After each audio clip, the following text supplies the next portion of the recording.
The pictures of the big blue underwater vistas, framed in widescreen delight, capturing the light, capturing the signs.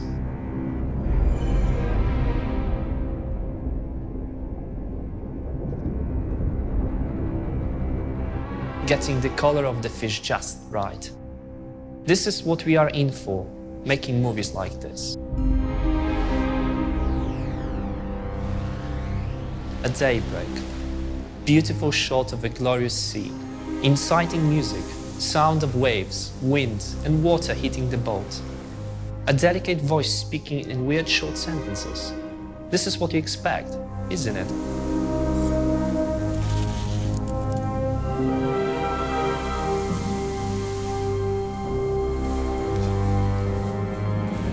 Cuts of people on the boat, carrying diving equipment and bulky cameras.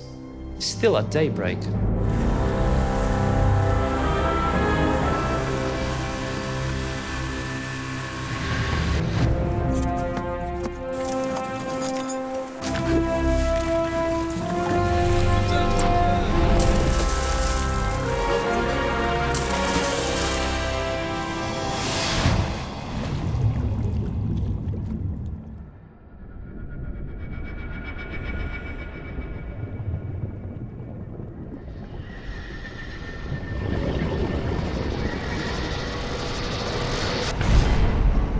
Wouldn't you like to be one of them? Of course you would. You love the sea. You love the underwater world. You love the adventure. You would love to be on that boat. Even now, you would love to go diving, living the sea life. And guess what? You can. More so, every person on this boat has won prizes shooting pictures in the big blue. And that could be you.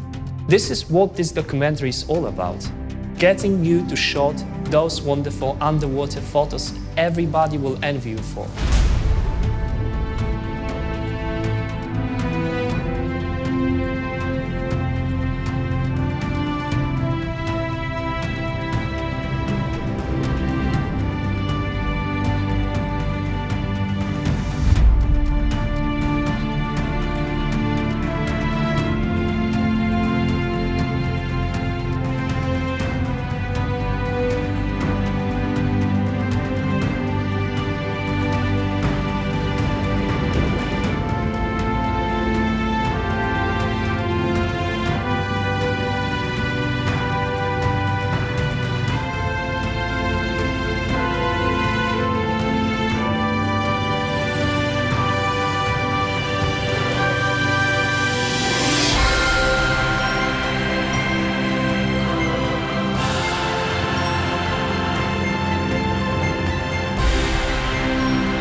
My name is Kamil Tamioła, and I will be your guide for the next hour.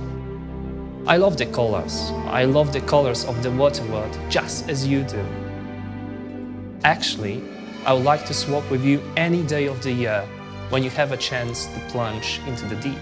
It is an amazing sight down there with all these phenomenal creatures, and an ocean you are not even supposed to be there. It is their world, but still, you are there. The only thing that you truly regret is not being able to shout out with joy. When you are out of the water, you will want to talk about that turtle swimming by, about that manta you could almost touch, about all those amazing colors on that tiny snail.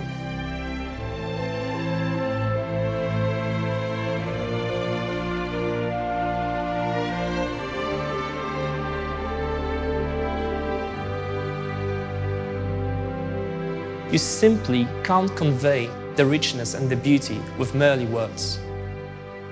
Consequently, you feel left alone with that great experience that you just can't seem to share. Can't you? That's where this comes in. Photography translates as a painting with light.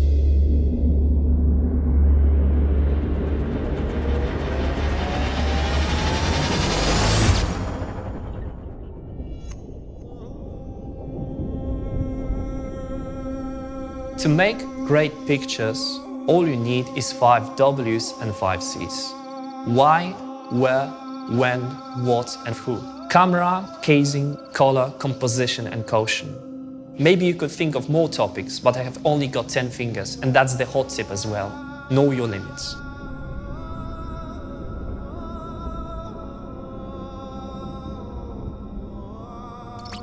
So let's start with the W. Why would you do it? If you answer underwater photographer when they ask you for a hobby at the local pub, it might give you some credit points, but it's not the best answer. The true reason is you're enchanted. You are not the only one. Alexander the Great adored the sea. Actually, he used the first diving bell in the year 332 before Christ. The legend says that he descended in the belt called Calympha at the siege of Tyre. Aristotle described his pupil Alexander the Great peering out his bell to observe underwater ship and docks, and even one gigantic creature that took 3 days to pass by. Well, you know, the seas are not what they used to be.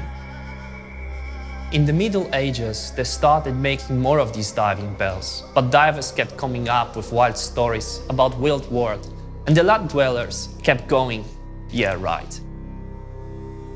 The illustrations made by your friendly neighborhood painter didn't actually add much to the credibility. They melted stories, descriptions, fantasy, myth, and legend into strangest drawings and paintings, broadening the gap between the man and the sea with every stroke. The people who did dive were faced with even more difficulties in conveying their delight and sense of wonder. The sea giveth and the sea taketh, and thou shalt not reveal its splendor. That was until photography came along.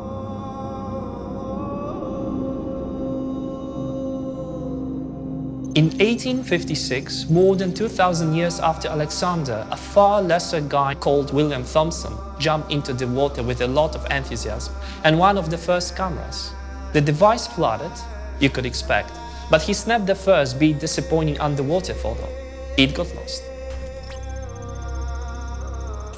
40 years later, Louis Vuitton tried again with greater success, and it's been going better even since. Now we can show people the beauty underneath, explaining the why. The reason one would like to dive in every picture. Anyone can be an underwater photographer nowadays. Once you have the why, the road is open for scuba divers, snorkelers and surfing photographers.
This little fellow makes it incredibly easy. I don't even need to add digital anymore, because that's obvious, isn't it? You don't need to replace films, and you can get instant feedback which gives you the possibility of trial and error, getting exposure right, augmenting your skills and creativity with every click.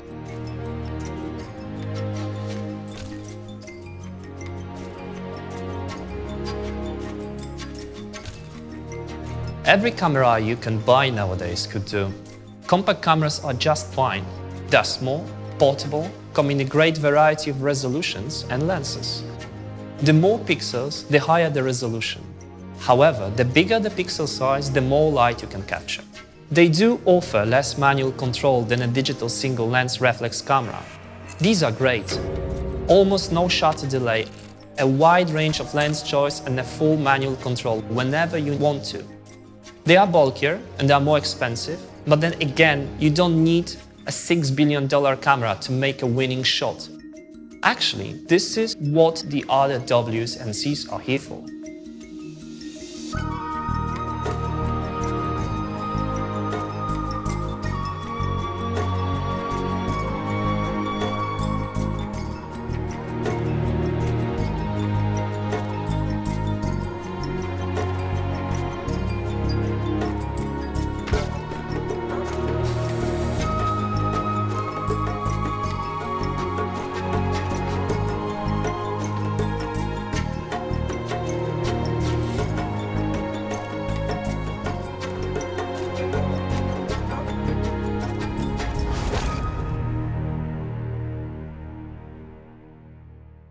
Some people start out as divers, but grow out to be exceptionally awarded photographers. The secret is passion.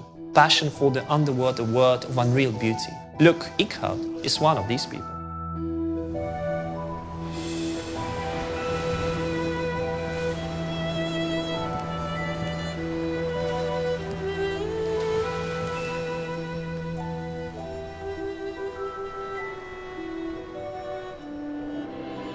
Being a diver and just going under gives you a very, very special feeling. The first time I did it, I was only 14, so I'm diving quite some time now. It was a whole new world opening for me. It really is a world of silence. For me, it shuts me off of the rest of the world. The moment I'm covering myself with seawater, all the rest is gone. Time stands still. You don't think about anything else, you only think about the things you see on the water. We always try to explain it, what it's feeling, but I think you have to do it. And you have to experience it just for yourself.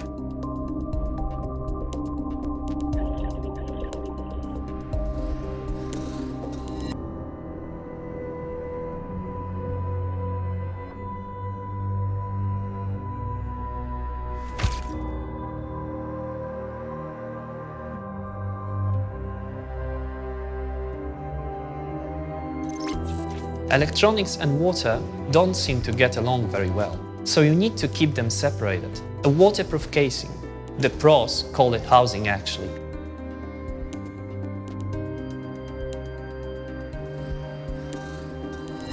You have got all kinds of casings, ranging from the most inexpensive plastic cases to the real top-class housings that allow you to interact with your camera. This is key. Control is everything. The more control, the better the results. There are cases simply for point-and-shoot cameras, which is fine, but they probably won't win you WordPress Photo Award. The really fine ones are the custom-crafted aluminium housings, especially designed for your DSLR camera. Actually, there are waterproof cameras as well, which don't need housing. They are like all-in-one packages. You won't be using those probably because the quality isn't all that great and they offer but a limited manual control. So let's stick to the housings.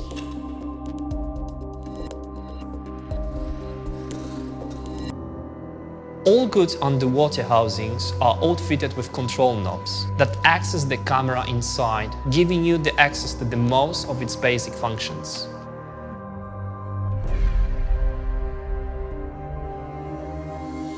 Photography is more than pushing buttons, however. There is the issue of lenses, for instance. With the reflex cameras, your lens choice is only limited to the content of your bank account. For compact cameras, it boils down to the macro, wide-angle and fisheye. The macro is sometimes called the close-up lens, and the reason isn't very hard to figure out.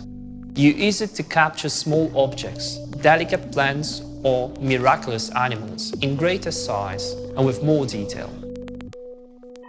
It's like holding a magnifying glass in front of your camera.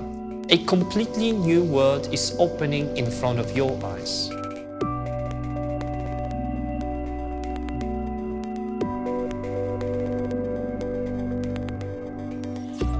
The wide angle broadens your field of vision. With this lens, you can approach your subject real close and still frame it in its environment. And by approaching it, you can reduce the amount of water between you and the subject. consequently minimizing the loss of light and more beauty to behold.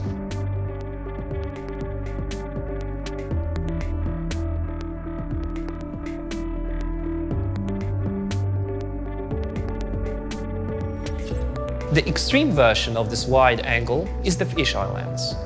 The wide angle gives you 105 degrees field of view, whereas the fisheye takes it up to 160. This means you can get even closer. Mind you, this lens gives you distorted view, a barrel distortion causing curving lines around the edge of the frame. I don't mind it, as it can be corrected, but you might. Try it out. Some say this is what some fish really see, so this is method acting photography. Become the fish.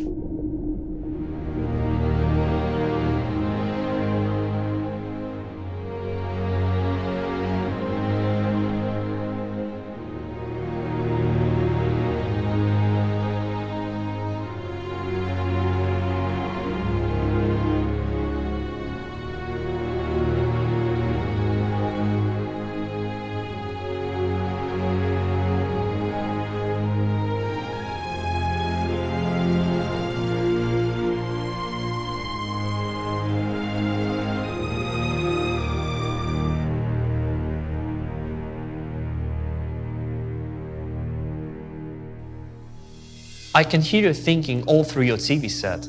Now how am I supposed to change lenses while I'm underwater? Relax, you don't have to. If you bought yourself a fine casing or housing, you can still add lenses on top of your lens. They are called diopter lenses or close-up filters.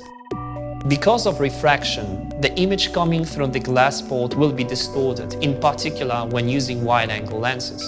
The solution is to use a dome-shaped or fisheye port, which corrects the distortion. Most manufacturers make these dome ports for their housings, offering them with specific lenses to maximize their effectiveness.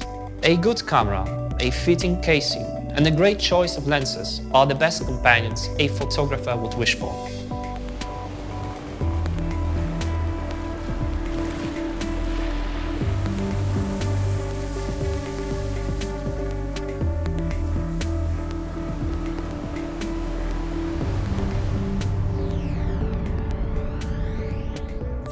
This brings us to our second W, where.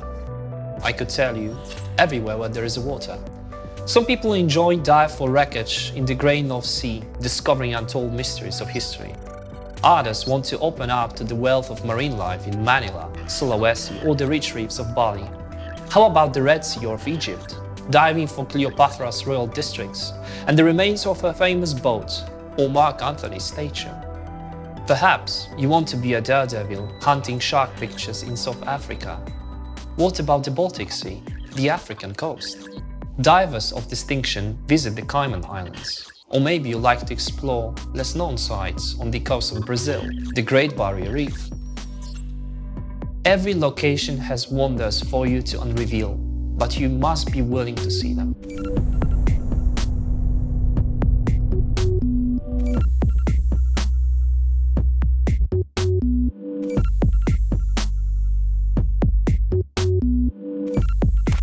Philip Stas doesn't shoot underwater pictures. He embraces them, caresses them, feels them, because this is what photography is for him. It isn't about the awards, though he won them. It's about expressing his love for the sea and all it has to offer.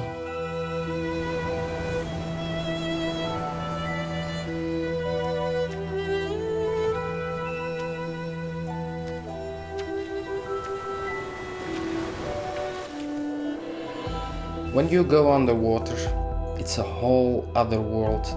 You become weightless and everything, even if you have problems, you forget them down there. You become another person underwater and you become so calm.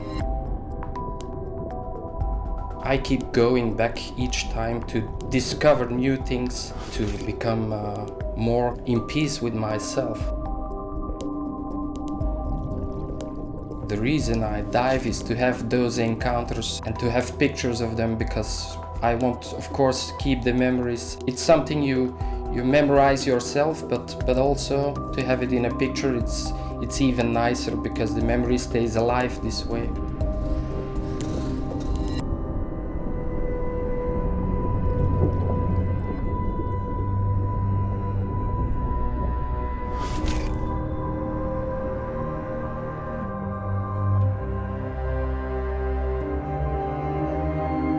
Third C, color.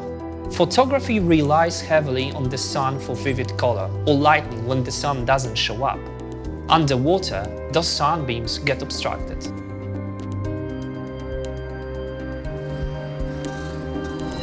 Truly, the most challenging element of underwater photography is the absorption of light underwater.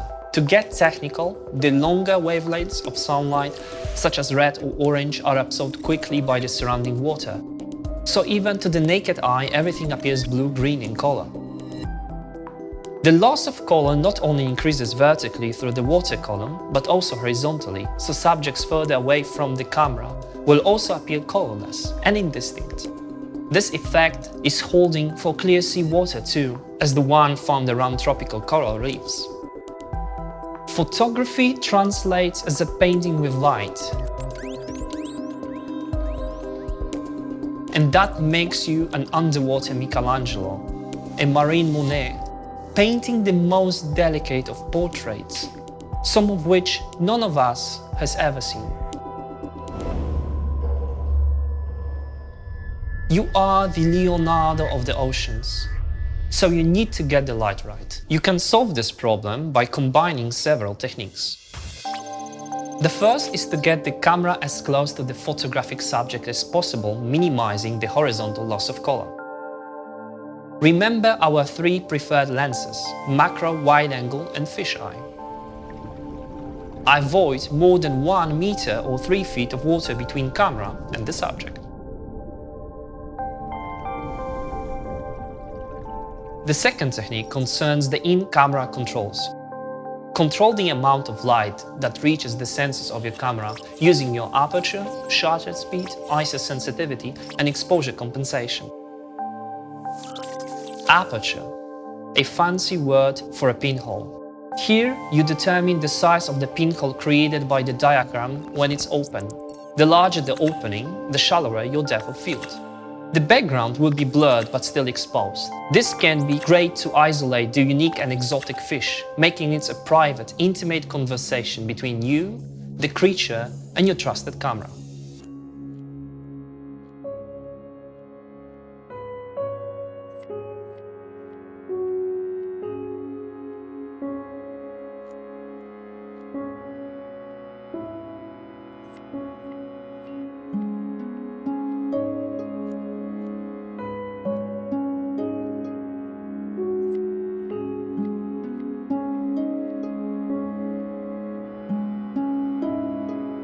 On the other hand, the smaller the aperture, the broader your depth of field. The background will be sharper, but darker.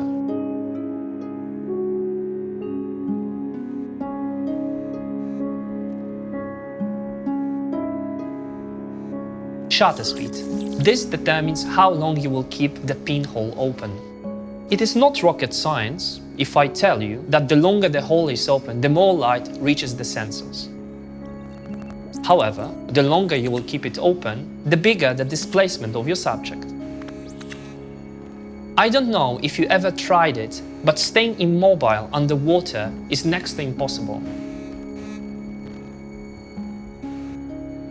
However much you would like to get a lot of light into the camera of yours, it is better to use a faster shutter speed to ensure sharp images. ISO. That's the sensitivity of your sensor. The higher ISO number gives you more chance of capturing sharp images of moving subjects, but the higher the number, the more noise you will get. You want your images to be as smooth as possible, so you start out with the default value, which is in most cases 100 or 200. If you find the results to be too dark, turn the ISO up a notch and recapture the image. Exposure compensation. This is another fancy photographer's term. It actually means cheating. You fool the sensor into believing the world around is darker or lighter than it really is. You may find it useful underwater. As a matter of fact, due to the way the light is propagated underwater, many of your shots may prove to be too overexposed.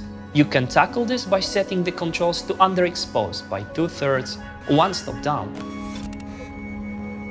If a passing fish would notice it and complain for being underexposed, just tell her she radiates beauty in such amount that our meager human eyes can behold it. She will love it.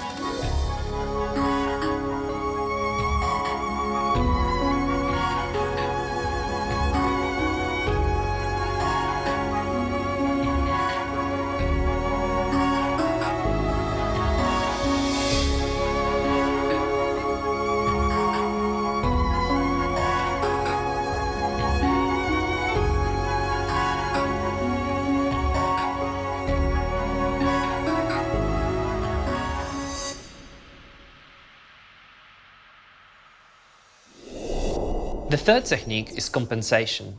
They take away your colors. You add them back. Just use your color filters. There isn't one true filter though. There's no holy grail. One moment you will find an orange filter may come in handy. Another moment the red one will do just fine. Try them out for your best effect.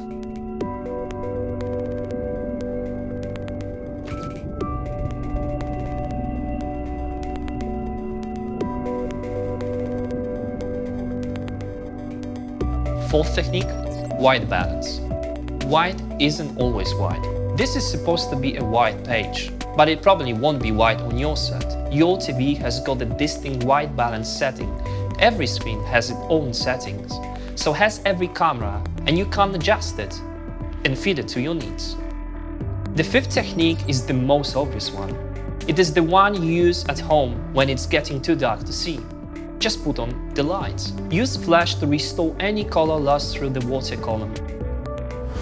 Field flash, used effectively, will paint in any missing colors by providing full spectrum of visible light to the overall exposure. You are creating a new reality by lifting a veil of shadows and darkness. You are creating a world of not yet unleashed colors. Let there be light.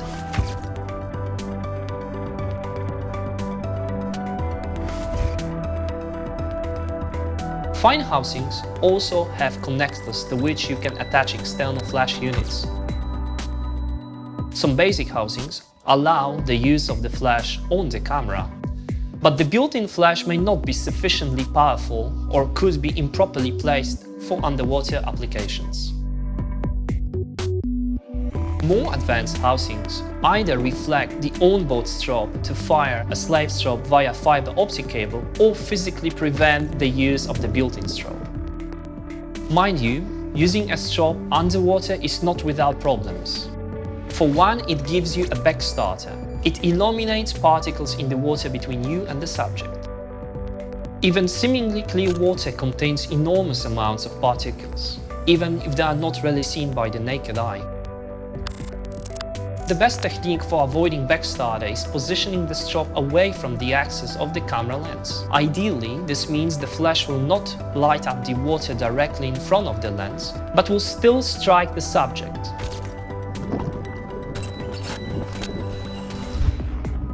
You can use various systems of joint arms and attachments to make these off-camera strobes easier to manipulate.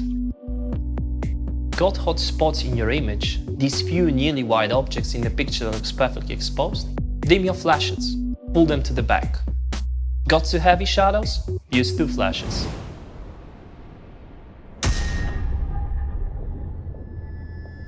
Be creative.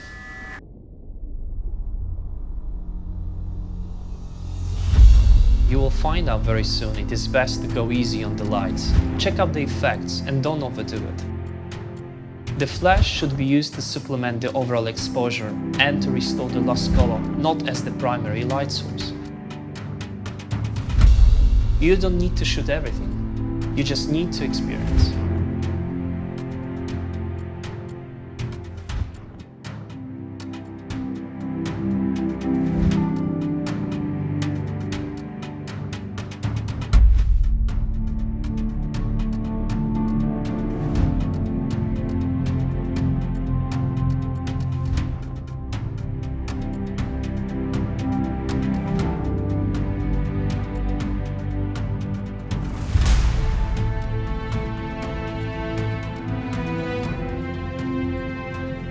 I once took a picture in a lake in Austria. For a contest I put it in black and white.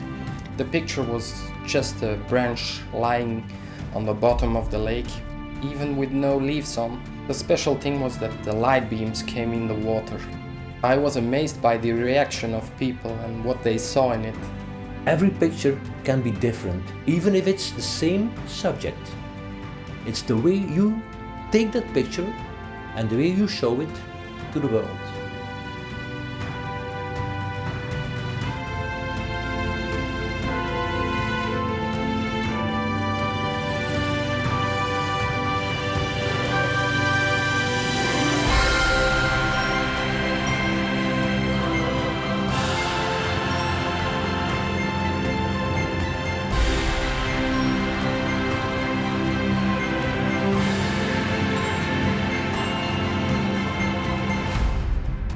I want to show people exactly how it is. I had a hunger, and it's still my hunger.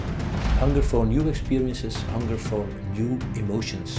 Photographing underwater is passion from the beginning till the end. That's why we do it.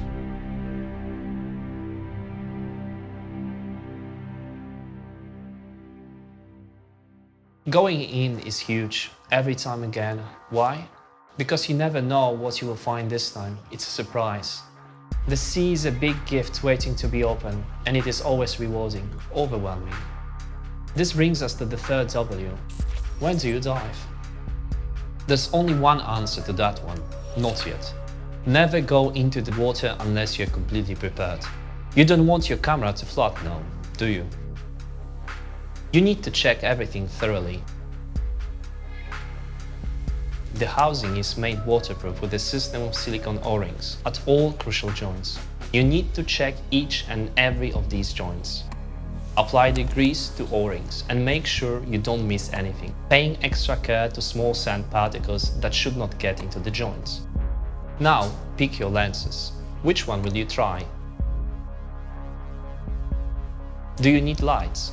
Check the arms and check the lights. Do they go off? You don't want to be left in the dark. What you certainly don't want, an empty battery. Now put everything together and go for a dry rehearsal. Check if everything is working.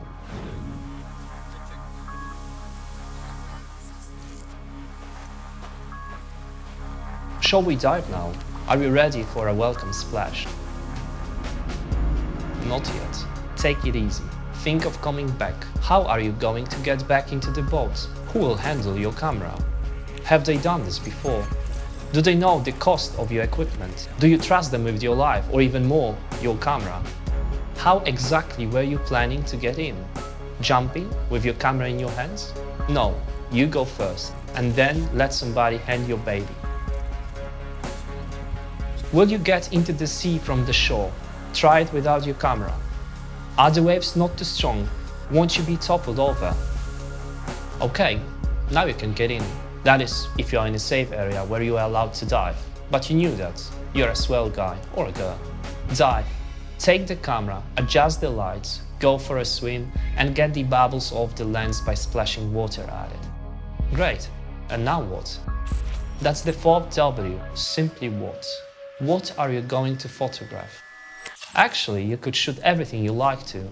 This could be extraordinary animals, such as bizarrely colored but socially active fish and mysterious marine mammals. You could also pursue shipwrecks, submerged cave systems, underwater landscapes and portraits of fellow divers. Anything goes as long as it marvels you, because this is why you went in the first place. The marvel of it all, the wonder, the miracle, the great phenomenon, the beauty and the curiosity.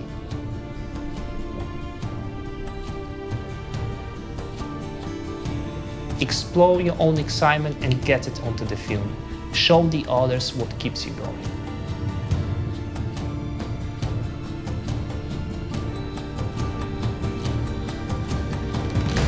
Some look for sights, others look for stories. Maybe you are the first one to shoot a certain species, particular animal mating, or hunting, or even being hunted by another fish who's being eaten by yet another one. Everything is fascinating.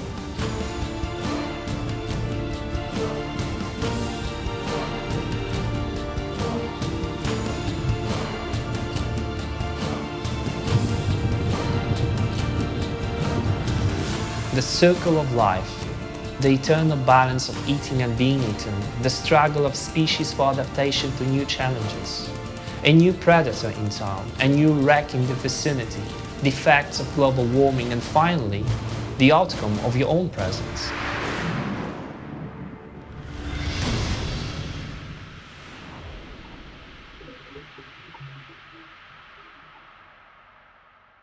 We dive with Danny van Bellen, a man who lives in the ocean, breathes through his camera, feeding himself with the most wonderful vistas. Once in a while he surfaces though, to come up and give us award-winning adventure movies.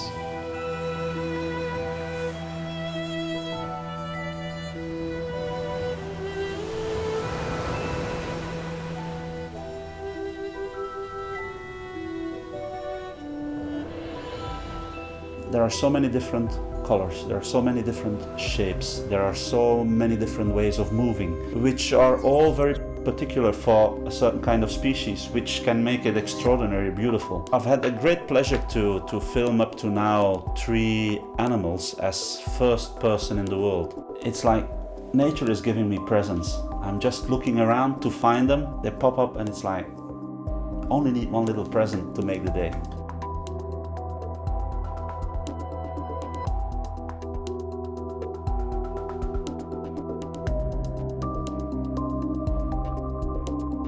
When you start to really go to the aspect of making a movie, it's not only making images, you also have to bring the story. We can go down and just register. You can also be part of it, getting involved with it. Being part, not of the picture, but being part of the whole story.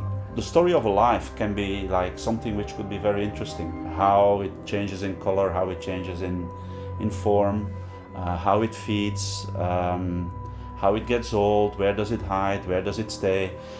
All things which are really related to the subject we are talking about. And a good story should stay with that. It's the story of continuation, because when they die, the newborns come out shortly after, and then life begins again. And I think you will be a better photographer when you get personally, emotionally involved with the shots you take.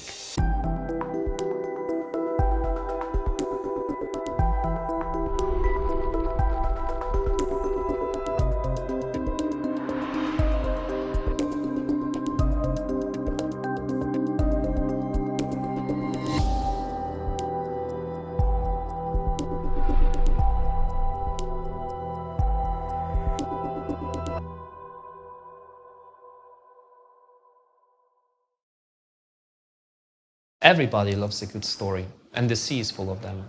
This brings us to the 4th C, composition indeed. What makes a great shot? Are there any rules? First of all, no, there are no rules.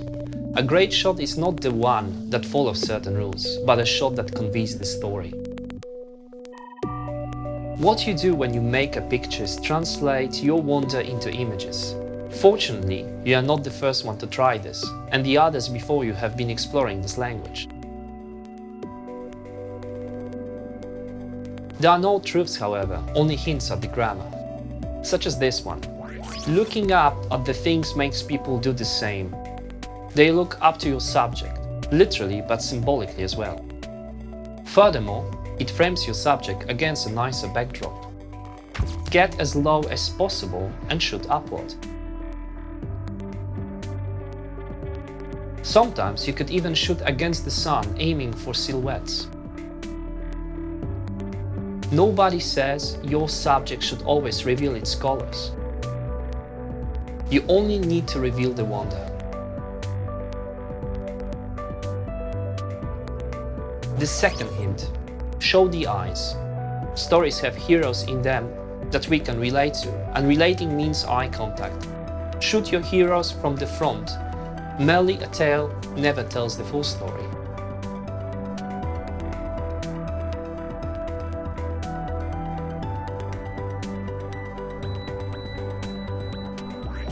The third hint, get close. Not only because of the light, but also because of the impact. Feel the frame. When you think you are close enough, get closer.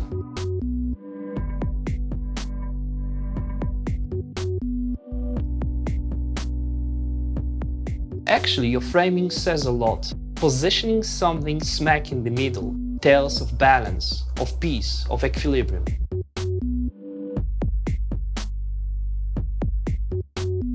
Positioning out of center creates tension. The balance is challenged.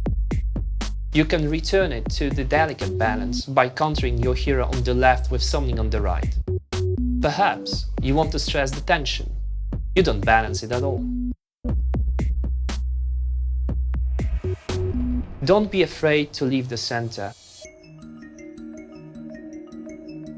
Photographers, painters, and architects have discovered that if you divide a frame in a grid of 3 by 3, the elements placed on the intersections create interesting tension.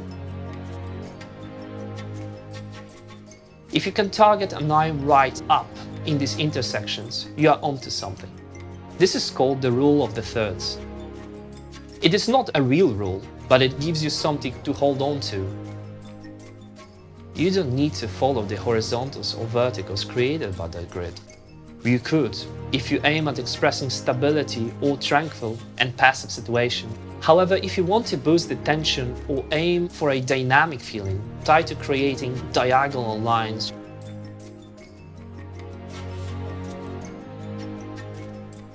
Help your audience to focus on your subject by doing it for them. Focus.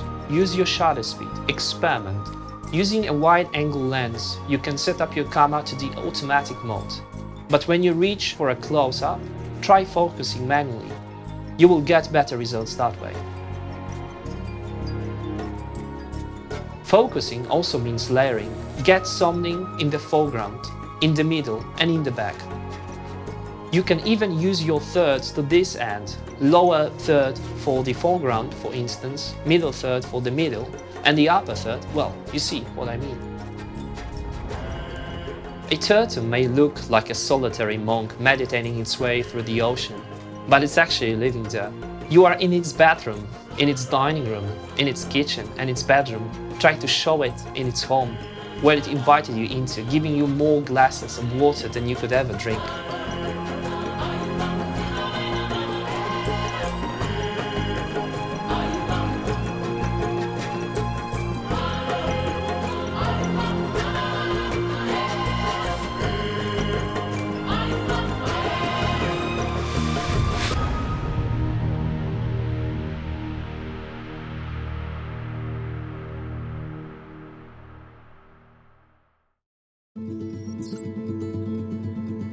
When you are shooting a video, your grammar increases. You are adding movement to the mix. You can now take your audience by the hands and lead them through the story, unveiling or mystifying as you see it fit. Revealing the context to emphasize the emotion, for instance. In a certain way, the most important thing to get is the behavior. And if we can get that beautiful thing to move around, or to eat something, or to reproduce, this is the knowledge which brings it a little bit further again and which can contribute to make a nice story, especially for a movie.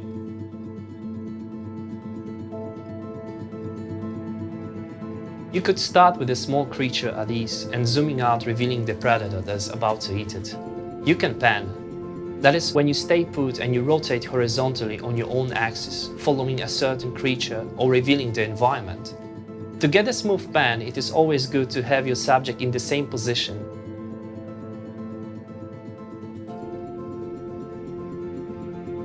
Tilting is more or less the same, except now we are looking up or down. Mind you, this proves to be a difficult shot, because the lighting situation changes dramatically as you tilt up or down, especially when you are looking up or away from the light. It can be difficult, but rewarding afterwards if you succeed in doing so. A traveling shot can resemble the pan, but this time you move as well. This is extremely hard, as you want to keep your subject in the same position in the frame, swimming and focusing at the same time. I wish you good luck on this one. It is usually hard to keep up with the squid. However, if you succeed both, you will have the time of your life.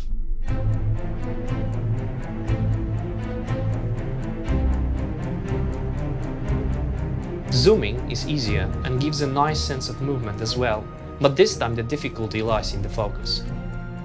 How can you make sure your subject is in focus at the end of your zoom? Well, quite simple. Just start zoom in, adjust your focus, zoom out again, and then start filming.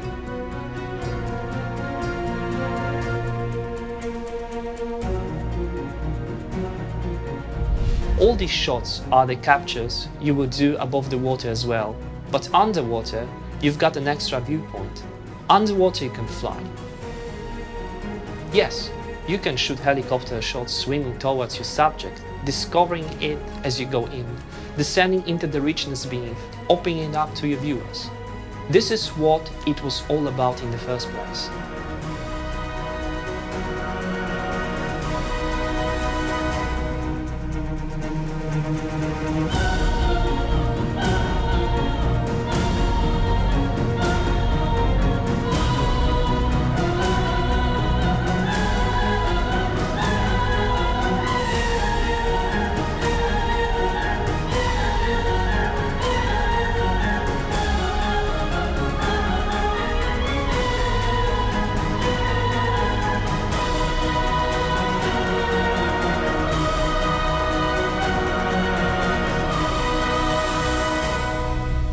Okay, that is right. The fifth C, caution. I won't bother you long with this one because everybody who dives knows this. Caution is a diver's middle name. You should always take care. Take care of yourself, take care of your fellow divers. That is W5 as well, as a matter of fact. Who are you diving with? The sea is a dangerous place. You could get diving sickness, problems with oxygen, encounters with animals, and so on. There is the possibility of plunging into poor conditions, such as heavy currents, tidal flow, or poor visibility. Generally, you should try to avoid these situations whenever possible. Pass your camera to your helpers that were briefed before going in, and who knew they shouldn't leave your gear exposed to the sun. Make sure you've got a blanket or a box in the boat so your equipment can be stored in a safe and dry location.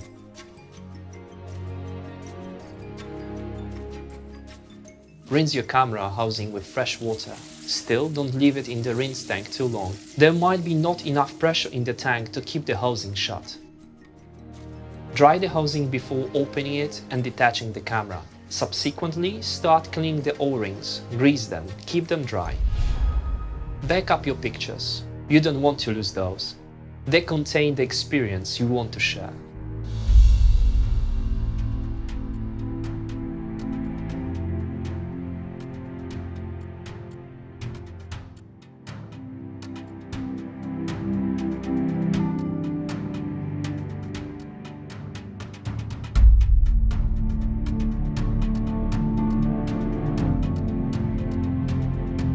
Don't damage what you admire, just admire it. And please, tell us of the wonders you have found on your adventure.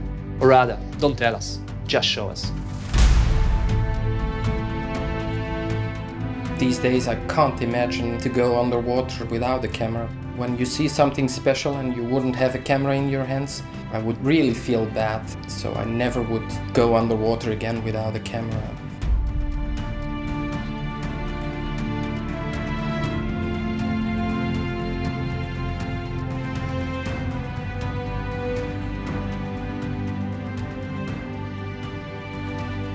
As a human being, we have an element of chasing in us. We are always hunting. In a certain way, I'm hunting with a camera underwater, looking for something special. There still are a very, very great number of secrets just down there.